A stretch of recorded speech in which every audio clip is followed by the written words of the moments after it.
বন্ধুরা, আজকে কথা ছিল দ্বিতীয় মুক্তিযুদ্ধের পর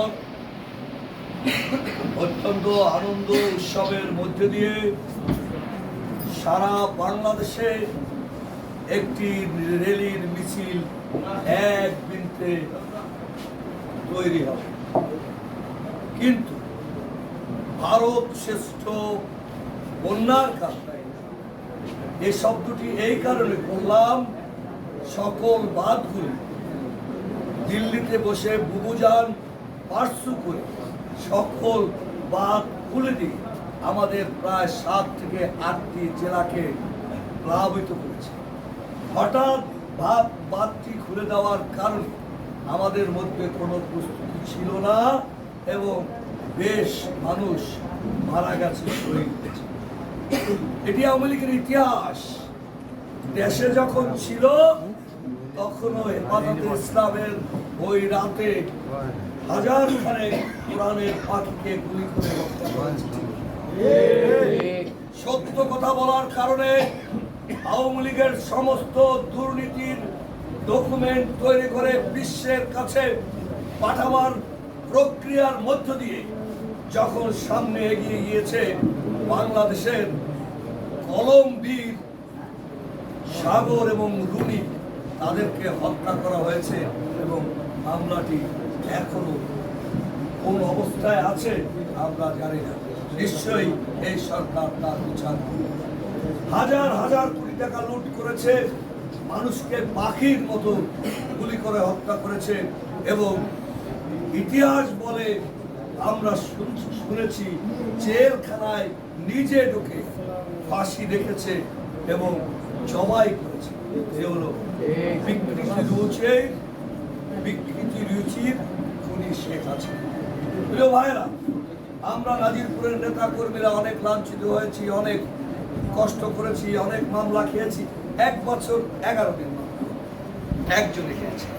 আপনাদের তো কথাই না, বাড়ির খরচা গাছ বিক্রি করে করে, যদিও আমাদের এখানকার নেতারা আপনাদের অনেক সহায়তা করেছে, বিশেষ করে মিজানুর রহমান দুলা, তারপরে একটা মামলা চালাতে, একটা পরিবার চালাতে, ভিতরের পিচি চালাতে এটি কত টাকা লাগে আমি বারবার গিয়ে আমি জানি।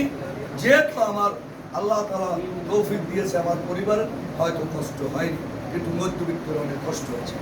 আমরা বিশ্বাস করি সেই বিদ্রোহ আমাদের মধ্যে আছে। আমরা সকল অপকর্মকারীদের ক্ষমা করে দিয়েছি, ঠিক কিনা? ভুলে যাই না।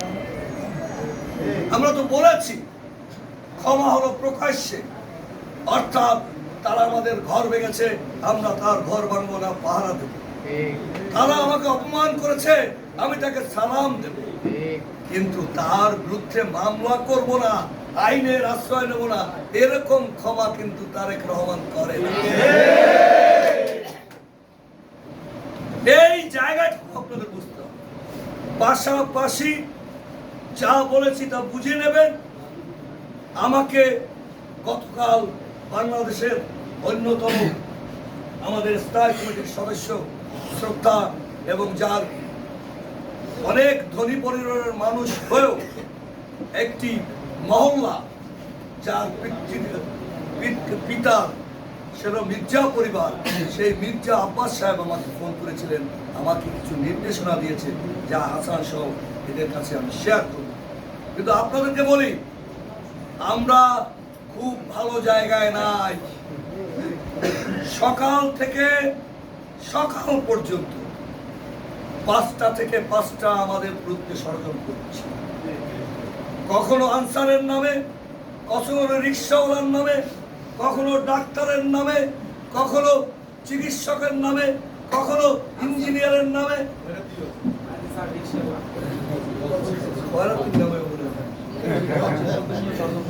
শেষ নাই। আর ওদের আছে কি? টাকা। এই নাজিরপুরের মাটি থেকে কত হাজার কোটি টাকা লুট করেছে, ইতিহাস তো সাংবাদিকরা এখনো নিতে পারেন না। সে কথা আমরা বলতে চাই, কারণ আমিও একজন সাংবাদিক। আমি প্রেস ক্লাবের মতো জায়গায় দুবার প্রেসিডেন্ট ছিলাম। মানুষের মধ্যে আবু আহমেদ আব্দুল্লাহ সব নামগুলো উল্লেখ করতে চাই। তো প্রিয় ভাইয়েরা, আমাদের যারা অঙ্গ সংগঠন রয়েছে, আমাদের যারা নেতারা রয়েছে, আপনার এলাকায় বারবার মিটিং করতে হবে যতক্ষণ পর্যন্ত ওই খুনির বিচার না হয়। আপনার সন্তানকে হত্যা করেছে, 1000 মানুষের রক্তাক্ত রাজপথ করেছে, বাংলাদেশ লুটে নিয়ে বিদেশে বাড়ি করেছে, 2 বোন 1 ছেলে 40% কমিশন নিয়েছে। তাদের বিচার, তথাকথিত দরবেশের বিচার, এস আলমের বিচার, ব্যাংক লুটের বিচার না হয় আমরা রাজপথ ছাড়বো না। কি করতে হবে? এখানে নয়, সমস্ত ইউনিটগুলো, এই টিম অনেক পরিশ্রমী, এদের উপর আমার যেমন আস্থা রয়েছে যে এই যা বলুক কাজ হবে না। এখনো জেলার আমার হাতে, আমাকে যে কোনো সময় আমার নেতা জনাব তারেক রহমান বাদ দিয়ে দিতে পারে, আর একজনকে রিপ্লেস করতে পারে, কিন্তু যতক্ষণ পর্যন্ত বাদ না দেয় আমি তো আছি। ইনশাআল্লাহ ইনশাআল্লাহ এই জেলায় আমার চেয়ারপারসনের কিছু করতে হলে তার 40 বছরের পরীক্ষিত কর্মী যার শরীরে ঘা রয়েছে, দগদগে ঘা, যে ছাত্রদল থেকে উঠে এসে 90-এর গণঅভ্যুত্থান করেছে, যে আজ জেলা বিএনপির কনভেনর এবং তার আশেপাশের মানুষদের নিশ্চয়ই ভীত মিথ্যা কথা। অবশ্যই নেতৃত্ব পরিবর্তনশীল, অবশ্যই নেতৃত্ব পরিবর্তনশীল, কিন্তু আমরা চেয়ে যখন নেতৃত্বে আছি আমরা সর্বোচ্চ, আপনাকে বাদ দিয়ে আপনাকে বড় জায়গায় তুলি। তাহলে আমরা আমাদের কি করব? আমরা আমাদের ইউনিটগুলোয় বড় বড় সমাবেশ করব। আমরা আমাদের কি করব? একটা মিটিংয়ে গিয়ে স্বেচ্ছাসেবক দল থেকে শুরু করে 11টি অঙ্গ সংগঠন, আপনারা ইউনিয়ন বিএনপির সবাই আমরা বক্তৃতা দিই। কেন আমি দেব? আমি শ্রীরামকৃতিতে রাসেল একটা যুবদলের সমাবেশ করব, সময় তো আছে। এটি ফুরফুরা বাতাস, ফাগুন এসেছে, আপনি সেখানে সভাপতি করবেন, সেই জায়গায় আমরা চা খাবো, আমরা দেখবো দূরে বসে, আপনি এখানে বক্তৃতা দেবেন, ওখানে হতে পারে, এগুলো চলবে না। বিএনপির এখন নিয়ম শৃঙ্খলার মধ্যে দেবে। আমার ইউনিয়নে বক্তৃতা দেবে কারা? আমার ইউনিয়নের আব্দুর রহিম, যে একটু মাজুর। কিন্তু আপনার রাসেল ভাই যদি বক্তৃতা দেন, অথবা সাদ্দালের প্রেসিডেন্ট ভাই যদি বক্তৃতা দেন, আমার মাজুর ওই নেতাকে তো আমি সামনের নেতৃত্বে আনতে পারবো না। ইউনিয়নে আপনারা যাবেন, কিন্তু বক্তৃতা আমাদের নেতাদের শিখিয়ে দেবেন, তারা যেন বক্তৃতা দিতে পারে। আপনারা বড় বড় সমাবেশ করবেন, সেইখানে গিয়ে আর একটা ভাই বিকাশের নাম শুনছেন? ওরা দিকে আমার আপনি বিএনপির একটু পিছনের নেতা, আপনার খালাতো ভাই আওয়ামী লীগের বড় চাইদের সাথে ওঠা বসা, আপনার বিকাশেও 30,000 টাকা আসবে, কেন কোটি টাকা রাখবে কোথায়? সারা পিরোজপুরের মধ্যে কিন্তু মন্দির ভাঙার কালচার আওয়ামী লীগ শুরু করে দিয়েছে। ওরা মন্দির ভাঙবে, ওরা হিন্দুদের বাড়ি যাবে, ওরা কি করবে? আমরা বিএনপি, আজকে আমি গিয়েছিলাম দুর্গাপুরের সবচেয়ে হিন্দু প্রবণ এলাকাটিতে, সেই মেয়েটি, সেই যে মেয়েটি আমাদের ওইখানের মেম্বার, ওটা হলে 95% হিন্দু। ওই সেন্টারটা কি জানি নগরবাড়ি, কয় দাদা আইসে কয় বিএনপির চান্দা নিতে আইছি, আমি একটু সাহসী, আমি একটু বিএনপি দেখি, এই দে তো এই দল তো গতকালকে 2 থেকে বাইন্দে রাখছে। কারণ আমি আমার ওই যেখানে নেতা বাচ্চুদেরকে বলছি, হয় বাড়ি যা, না পাহারা, কোনটা করবে পাহারা দেবে, হয় পাহারা দেয়, নাহলে বাড়ি যা। তো আপনাদের কাছে আমার অনুরোধ রইল, দেশ নায়ক তারেক রহমানের পক্ষ থেকে অনুরোধ রইল, আমরা 5 তারিখ থেকে 11 তারিখ পর্যন্ত পুলিশ আসার আগ পর্যন্ত যেমন রাত্রে রাত্রে পাহারা দিয়েছেন, আজকে আপনার এলাকার কমিউনিটি, অর্থাৎ ধর্মীয় সংখ্যালঘু কমিউনিটির সাথে, নেতাদের সাথে আপনি বসবেন, তারা কি চাহিদা দেয়, কি কথা বলে, তাদের কোথায় সমস্যা, 2 দিন পর পর বসবেন, কোনো অবস্থাতেই দুষ্কৃতিকারীদের কোনো প্রশ্রয় দেবেন না। প্রয়োজনে মন্দিরের কাছে কোনো মুসলমান অথবা হিন্দু গভীর রাতে গিয়ে কোনো অপকর্ম করতে চাইলে মার্ডার সারার সব করবেন। সব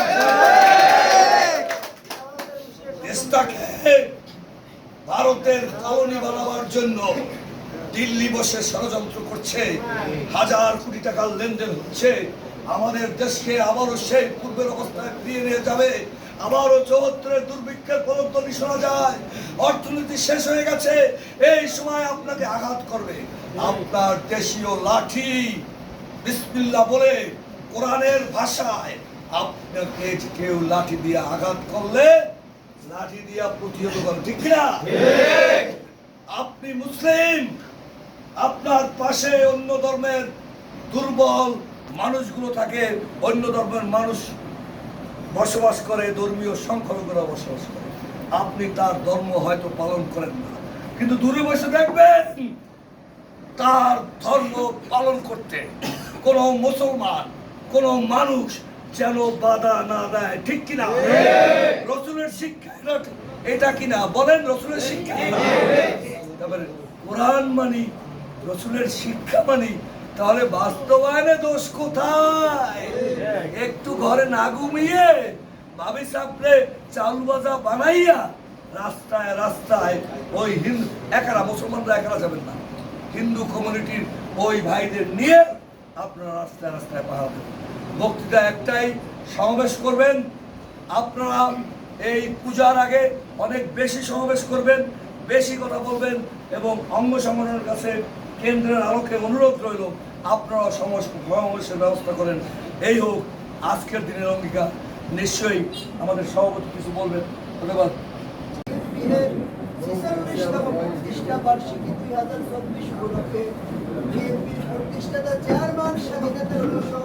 শহীদ রাষ্ট্রপতি জিয়াউর রহমানের রুহের মাগফিরাতের কামনায় দোয়া মাহফিলে ইতিপূর্বে কোরআন খতম করা হয়েছে। ইয়া আল্লাহ, আপনার কালামুল্লাহ শরীফ থেকে ইয়া আল্লাহ এই মুহূর্তে কয়েকটি সূরা তেলাওয়াত করা হয়েছে, দুরূদ তেলাওয়াত করা হয়েছে। কুলকে মার্জনা করে সওয়াব গুলিকে কোটি গুণ বাড়াইয়া সর্বপ্রথম বিশ্ব নবী মুহাম্মদ রাসূলুল্লাহ সাল্লাল্লাহু আলাইহি ওয়াসাল্লামের পবিত্র রওজা মুবারকে পৌঁছে দিন। আমিন। রব্বুল আলামিন হযরত আদম নবী থেকে পর্যন্ত যত ইনসান ইন্তেকাল করেছেন, রব্বুল আলামিন প্রত্যেকের আমলনামায় সওয়াব করে পৌঁছে দিন। হযরত আদম নবী থেকে পর্যন্ত যত ঈমানদার নরনারী ইন্তেকাল করেছেন, আর এই জমিনের উপরে যত ঈমানদার নরনারী বেঁচে আছেন, সকলের আমলনামায় সওয়াব করে পৌঁছে দিন। আল্লাহ, আমরা যে উপস্থিত রয়েছি, আমাদের মধ্য থেকে যাদের আব্বা জান, আম্মা জান, দাদা দাদি, নানা নানি, আত্মীয় স্বজন, প্রতিবেশী, বন্ধু বান্ধব, ভাই বেরাদার যারা ইন্তেকাল করেছেন, সকলের মুবারক সব করে পৌঁছে দিন। রব্বুল আলামিন বিশেষ করে আল্লাহ এই জাতীয়তাবাদী দলের ৪৬তম প্রতিষ্ঠা বার্ষিকী দিনে আল্লাহ আপনার বান্দা শহীদ করছিলেন জিয়াউর রহমানের রুহের মাগফিরাতের জন্য দোয়া আয়োজন করেছে। মেহেরবানি করে তিনার আমলনামায় সওয়াব করে পৌঁছে দিন। আল্লাহ, ইয়া রুসিনায় আপনার বান্দা শহীদ জিয়াউর রহমানকে শাহাদাতের মর্যাদা দিয়ে তার কবরটাকে জান্নাতের বাগিচায় পরিণত করে দিন। রব্বুল আলামিন কিয়ামতের কঠিন মুসিবতের দিনে আল্লাহ আপনার বান্দাকে বিনা হিসাবে জান্নাতুল ফিরদাউস দান করে দিন। রব্বুল আলামিন, ইয়া আল্লাহ, এই মুহূর্তে দোয়া করতেছি আল্লাহ বেগম খালেদা জিয়া সাহেবের জন্য, ইয়া আল্লাহ তার উপরে আপনার খাস রহমত নাযিল করেন। ইয়া আল্লাহ তাকে হায়াতে তাইয়্যিবা আপনি দান করেন। ইয়া আল্লাহ হায়াত বাড়াইয়া দিন, নেক হায়াত দান করেন, সুস্থতার জীবন দান করেন। ইয়া আল্লাহ তার মনের সকল নেক আশাগুলিকে কবুল করে নিন। রব্বুল আলামিন, ইয়া আল্লাহ আপনার বান্দা তারেক রহমান, ইয়া আল্লাহ তার জন্য আমরা দোয়া করতেছি। মাহবুব মেহেরবানি করে আল্লাহ আপনার বান্দার উপরে আপনার খাস রহমত নাযিল করেন। ইয়া আল্লাহ তার উপরে যত মিথ্যা ষড়যন্ত্র ইয়া আল্লাহ মামলা হয়েছে সমস্ত মামলাগুলো আল্লাহ কি তাড়াতাড়ি প্রত্যাহার হয় আল্লাহ তিনি যেন দেশে বীরের মতো ফিরতে পারে সেই তৌফিক দান করে দেন। ইয়া আল্লাহ ইয়া আল্লাহ তাকে দেশে ফিরাই দিয়া দেশের খেদমত করার তৌফিক আপনি দান করেন। ইয়া আল্লাহ কোকো ভাইকেও আপনি কবুল করে নিন, জান্নাতি বান্দা হিসেবে কবুল করে নিন, তার কবরটাকে জান্নাতের বাগিচায় পরিণত করে দিন। রব্বুল আলামিন যে সমস্ত ছাত্ররা ইয়া আল্লাহ আন্দোলন করে দ্বিতীয়বারের মতো আমাদের দেশকে স্বাধীন করে ইয়া আল্লাহ দিয়েছেন, ইয়া আল্লাহ এই আন্দোলনে যারা শহীদ হয়েছে ইয়া আল্লাহ আত্মত্যাগ করে দিয়েছে, জীবন দিয়েছেন ইয়া আল্লাহ তাদের সকলকে শহীদের মর্যাদা দান করে কবরগুলোকে জান্নাতের টুকরায় পরিণত করে দিন। ইয়া আল্লাহ যে সমস্ত ছাত্ররা ইয়া আল্লাহ এখনো অসুস্থ অবস্থায় আছে আল্লাহ তাদেরকে পরিপূর্ণভাবে অতি তাড়াতাড়ি সুস্থতা দান করেন আল্লাহ। রব্বুল আলামিন যেই জেলাগুলোর মানুষ পানিতে ডুবে গিয়েছিল ইয়া আল্লাহ ইয়া আল্লাহ মেহেরবানি করে ওদের উপরে আপনার খাস রহমত নাযিল করে ইয়া আল্লাহ অতি তাড়াতাড়ি পানি আল্লাহ কমাইয়া দিয়ে স্বাভাবিকভাবে আল্লাহ ওরা সকলে জীবন যাপন করতে পারে তৌফিক দান করে। আমাদের দেশের উপরে আপনার খাস রহমত নাযিল করে ইয়া আল্লাহ দেশের বাইরের শত্রু ভিতরের শত্রু থেকে দেশকে আপনি পরিপূর্ণভাবে হেফাজত করেন আল্লাহ। সারা দেশের ভিতরে শান্তিময় সকলকে জীবন যাপন করার তৌফিক দান করেন রব্বুল আলামিন। এখানে উপস্থিত রয়েছে ইয়া আল্লাহ এই নাজিরপুর উপজেলার জাতীয়তাবাদী দল সহ ইয়া আল্লাহ তার অঙ্গ সংগঠনের অনেক লোক ভাইরা ইয়া আল্লাহ নেতা কর্মী ভাইরা উপস্থিত রয়েছে ইয়া আল্লাহ প্রত্যেকের মনে নেক আশাগুলিকে আপনি কবুল করে নিন ইয়া আল্লাহ। প্রত্যেকে ঐক্যবদ্ধ হয়ে ইয়া আল্লাহ এই দলের জন্য কাজ করে ইয়া আল্লাহ এই দলকে শক্তিশালী করতে পারে সেই তৌফিক দান করে দিন। গোটা দেশের যত বিএনপি ভাইরা আছে আল্লাহ প্রত্যেকের উপরে আপনার খাস রহমত নাযিল করেন। বিশেষ করে ইয়া আল্লাহ জেলার নেতা ইয়া আল্লাহ রঞ্জিত সাহেব এখানে উপস্থিত রয়েছেন ইয়া আল্লাহ তার মনের নেক আশাগুলিকে কবুল করে নিন আল্লাহুম্মা আমিন। উপরে আপনার খাস রহমত নাযিল করেন আল্লাহ আল্লাহুম্মা আমিন। আমাদের এই উপজেলার আরো নেতা আবু হাসান খান ইয়া আল্লাহ রফিক ভাই আরো অনেক ভাইরা এখানে উপস্থিত রয়েছে সকলের নাম আমি জানি ইয়া আল্লাহ যারা উপস্থিত রয়েছে মাহবুব প্রত্যেককে আপনি মেহেরবানি করে প্রত্যেকের উপরে রহমত নাযিল করে প্রত্যেকের সকল নেক আশাগুলিকে কবুল করে নিন। এখানে যারা উপস্থিত রয়েছে রব্বুল আলামিন সকলে আল্লাহ ঐক্যবদ্ধ হয়ে দলের জন্য দেশের জন্য ইয়া আল্লাহ শ্রম দিয়ে ইয়া আল্লাহ দলকে শক্তিশালী করতে ইয়া আল্লাহ এই দল আবার যেন এই দেশকে ইয়া আল্লাহ শাসন করতে পারে সেই তৌফিক আপনি দান করেন। ইয়া আল্লাহ দেশের খেদমত করতে পারে জনগণের খেদমত করতে পারে ইয়া আল্লাহ সেই তৌফিক আপনি দান করেন রব্বুল আলামিন। ইয়া আল্লাহ যে দোয়াগুলি করলাম সব দোয়াগুলি প্রিয় নবী মুহাম্মদুর রাসূলুল্লাহ সাল্লাল্লাহু আলাইহি ওয়াসাল্লামের উসিলায় কবুল করে নিন। আখিরি মুনাজাত ইয়া আল্লাহ আখিরি দরখাস্ত মাহবুব মুহাম্মদুর রাসূলুল্লাহ সাল্লাল্লাহু আলাইহি ওয়াসাল্লাম জীবদ্দশায় যে সমস্ত দোয়া করেছিল আমরা আল্লাহ সেই সমস্ত দোয়া করতেছি কবুল করিয়া নেন। কিয়ামতের কঠিন মুসিবতের দিনে আমাদের সকলকে বিনা হিসাবে জান্নাতুল ফেরদাউস দান করে দেন। আর যে সময় আপনি আমাদের মৃত্যু দিবেন আল্লাহ মৃত্যুর সময় আপনি আমাদের প্রত্যেকের জবান থেকে ঈমানের সাথে করে দিয়ে জারি লা